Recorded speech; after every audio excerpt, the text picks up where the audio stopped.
अस्सलाम वालेकुम। आज आपको एक पुरानी कुर्ती से नया डिज़ाइन बनाना सिखाऊंगी। और ये मेरी कुर्ती थी जो अब मेरे फिटिंग के कुछ इशू है, जिसकी वजह से मैं अपनी बेटी के लिए इसको जो है वो रीडिज़ाइन कर रही हूँ।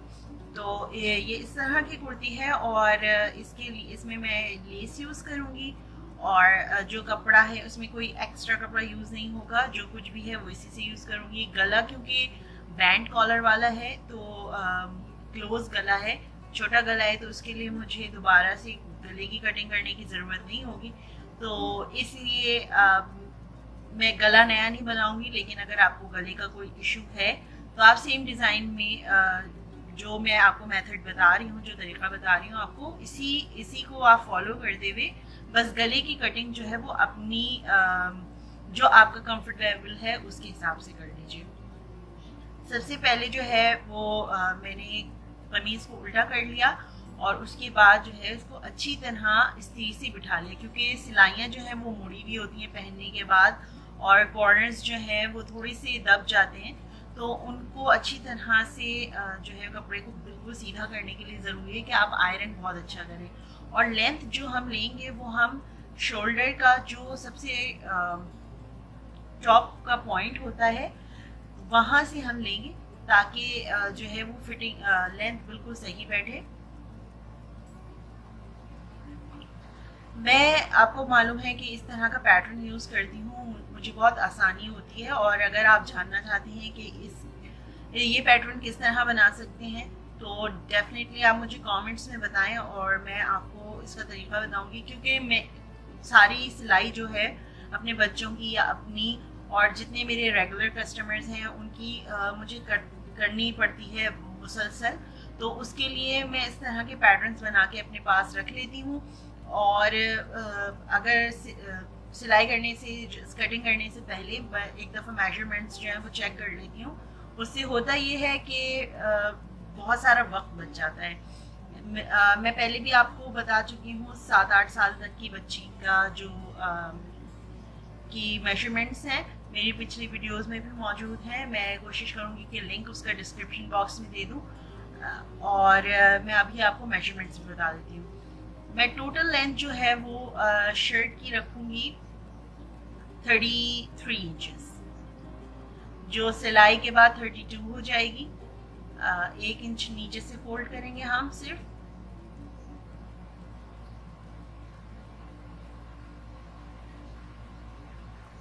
शोल्डर्स 5 इंचेस, 5.5 इंचेस, डिपेंड कि आपकी बच्ची जो है वो कितनी हेल्दी है। मैं जो है यहाँ पर 6 इंचेस इसलिए रख रही हूँ क्योंकि गला बंद है। और उसके बाद जो है चेस्ट का मार्क 8 इंचेस, 7.5 इंचेस जो है वो वेस्ट लाइन है एंड 8 इंचेस जो है वो हिप मार्क है। और दामन जो है वो भी 8 इंचेस रखेंगे। अगर आपको ये नहीं मालूम कि चाक का मार्क किस तरह से लगाते हैं तो वो मैं आपको जल्दी से बता देती हूँ कि किस तरह से आप जो है वो डिस्ट्रीब्यूट कर सकते हैं। जहाँ पे आपका शोल्डर फिनिश होता है, सॉरी आर्म होल फिनिश होता है, वो आपका चेस्ट मार्क होता है। उससे 5 इंच नीचे जो है वो आपका armhole, sorry waist mark होता है। और उसी के 5.5 6 इंचेस डिपेंड कि आपकी लेंथ कितनी है, उसके ऊपर जो है वो आपका मार्क जो बनता है वो आपका हिप का मार्क बनता है। कुछ लोग जो है, जैसे मैं चाक जो है वो थोड़े छोटे रखती हूँ। उसका रीज़न ये है कि जब बच्चे खेलते हैं, हाथ ऊपर करते हैं, भागते हैं, या जो है वो उनको पता नहीं होता कि किस तरह से बैठना चाहिए, तो इस रीज़न की वजह से कि साइड से स्किन वगैरह शो ना हो, इसकी वजह से मैं जो है वो जो चाक छोटे रखती हूँ। तो आपके ऊपर है आप कितना रखना चाहें। मैं जो वेस्ट से लेकर जो हिप लाइन के लिए मैं मार्क लगाती हूँ वो लगाती हूँ 8 इंचेस पे और 9 इंचेस पे। समटाइम्स डिपेंड करता है कि स्टाइल कौन सा है। अच्छा, अब मैं इसके लिए जो लेस यूज़ करूँगी वो कुछ इस टाइप की है। आप अपनी कॉन्ट्रास्ट से देख लें। मुझे कुछ फैंसी इस पे नहीं करना क्योंकि ये जीन्स पे पहनने के लिए बना रही हूँ मैं। तो अगर आप चाहें तो इसके बीच में जो है वो पर्ल्स लगा सकते हैं, फ्लैट पर्ल्स होते हैं। अगर थोड़ा सा फैंसी लुक देना चाहें तो इस तरह की कॉन्ट्रास्ट में बेल लगा सकते हैं दोनों साइड्स के ऊपर, तो थोड़ा सा जो है वो डिफरेंट लुक आ जाता है। अब मैं इसमें मार्क जो लगाऊंगी वो किस तरह से आप जो है वो अपनी लेस को लगा सकते हैं, क्योंकि फ्रंट पे मार्क करेंगे तो वो निशान जो है वो अक्सर जो होता है चौक का निशान भी रह जाता है समटाइम्स। तो सबसे पहले मैंने इसको फोल्ड किया हाफ, और उसके बाद उसको एक दफ़ा और फोल्ड किया, और उसके ऊपर मैं आयरन कर लूँगी तो मेरा निशान आ जाएगा जहाँ पे मुझे लेस लगानी है।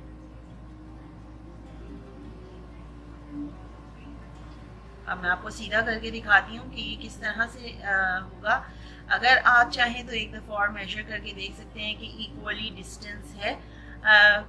कपड़ा जैसे ही सीधा होता है आप उस पर इस्त्री कर लें तो यूजुअली आपको परेशानी नहीं होगी। होपफुली आपको नज़र आ रहा होगा कि जो इस्त्री से मैंने निशान लगाए वो कहाँ पे लगे। जिस तरह से फ्रंट पे निशान लगाया उसी तरह बैक पे निशान लगा लेंगे, और इसके बाद स्लीव्स में कटिंग कर लूँगी। पहले सारा कटिंग कर लेंगे, उसके बाद मैं सारा आपको स्टिचिंग का बताऊँगी। मेरी बेटी जो है वो लॉन्ग स्लीव्स पहनती है, उसको क्वार्टर स्लीव्स और हाफ स्लीव्स का इतना शौक नहीं है, तो मैं फुल लेंथ स्लीव्स बनाऊँगी और उसके बीच में भी जो है हल्की सी डिज़ाइनिंग करूँगी। तो टोटल लेंथ जो है वो स्लीव्स की 16 इंचेस है, और लेकिन उसके बीच में मैं इस तरह से जॉइंट लगाकर कपड़ा नीचे बढ़ाऊंगी, तो थोड़ा सा डिज़ाइन भी हो जाएगा और स्लीव्स भी जो है वो लंबी बनेगी, क्योंकि जो ये शर्ट थी इसकी 3/4 स्लीव्स थी, ऑलमोस्ट 13-14 इंचेस। सो मुझे लेंथ वैसे भी बढ़ानी है इसकी। तो ये जो बचा हुआ कपड़ा दामन से निकला था इसको मैं अच्छी तरह इस्त्री कर लूँगी, और उसके बाद जो है अकॉर्डिंगली जितना मुझे चाहिए लेंथ में ऐड करने के लिए वो मैं काट लूँगी।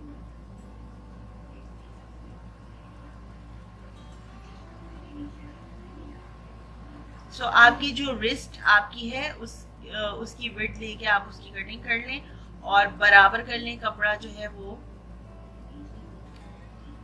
रूलर की मदद से। और यहाँ पे मैं 3 इंच पे कटिंग इसलिए कर रही हूँ क्योंकि मुझे रेडी जो है वो 2 इंचेस चाहिए, और नीचे से मैं ऊपर से और नीचे से दोनों जगह से मुझे हाफ इंच फोल्ड करना है। ज़्यादा फोल्ड नहीं करना, बिल्कुल बारीक सिलाई के साथ फोल्ड करना है। तो जो है वो फिर उसके साथ मैं आपको लेस लगा के भी दिखा दूँ। साइड से मैं जो रेगुलर कपड़े होते हैं उनमें फिटिंग वाली मैं स्लीव्स ही बनाती। एक तो बच्चों को बिल्कुल पसंद भी नहीं होती, दूसरी मुश्किल हो जाती है कि अगर आप रेगुलर यूज़ के लिए पहने। तो मैं आपको सिर्फ दिखा देती हूँ कि किस तरह से लेस लगा रही हूँ मैं, क्योंकि कुछ व्यूअर्स होते हैं उनको डिटेल में देखना जो है वीडियो पसंद होता है, कुछ जो होते हैं वो चाहते हैं कि बस तरीका उनको बता दिया जाए और वो बाकी काम खुद कर लेते हैं। तो अगर आपको आता है कि किस तरह से अगर आप ये पार्ट नहीं देखना चाहते तो स्किप करके आप आगे भी जा सकते हैं और फिर आगे का हिस्सा देख सकते हैं। अच्छा, यहाँ पे मेरे से गलती हुई, मैंने शोल्डर पे डबल स्टिच नहीं की कटिंग के बाद, जिसकी वजह से सिलाई थोड़ी सी निकल रही थी और वहाँ पे मुझे थोड़ी सी प्रॉब्लम हुई। लेकिन आप ये ज़रूर कर लिएगा। और मैंने शोल्डर सेपरेट नहीं किए थे ताकि जो लेस है वो एक ही बारी में लग जाए। जहाँ से आपने स्टिचिंग स्टार्ट की है वहीं से दोबारा स्टार्ट करिएगा, उससे होता ये है कि आपको आसानी हो जाती है और स्लीव्स में जो लेस आपने लगाई उसमें झोल नहीं होता। अब मैं यहाँ पे बिल्कुल बारीक से जो है वो स्लीव्स को फोल्ड कर रही हूँ। इसी तरह से ये जो मैंने पट्टी अलग से काटी थी उसको भी फोल्ड कर लूंगी।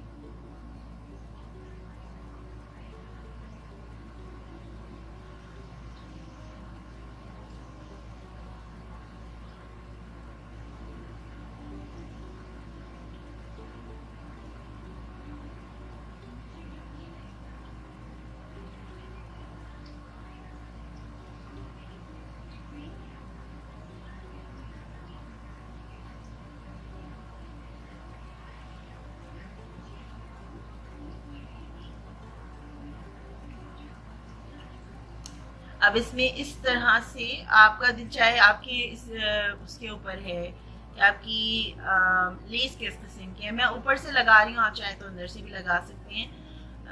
और इस तरह से मैं जॉइंट डाल रही हूँ।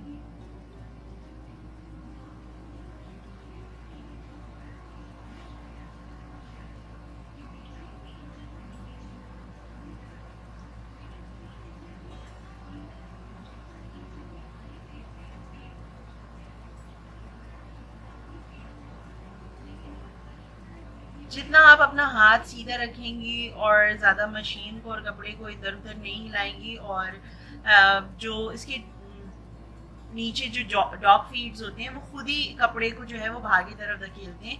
आपको सिर्फ गाइड करना है और उसको खींचना बिल्कुल भी नहीं है, उससे जो है वो कपड़ा तिरछा हो जाता है। और ये इस तरह से बनके तैयार है। अब जो है स्लीव्स जो है वो मैं ज्वाइन कर लेती हूँ।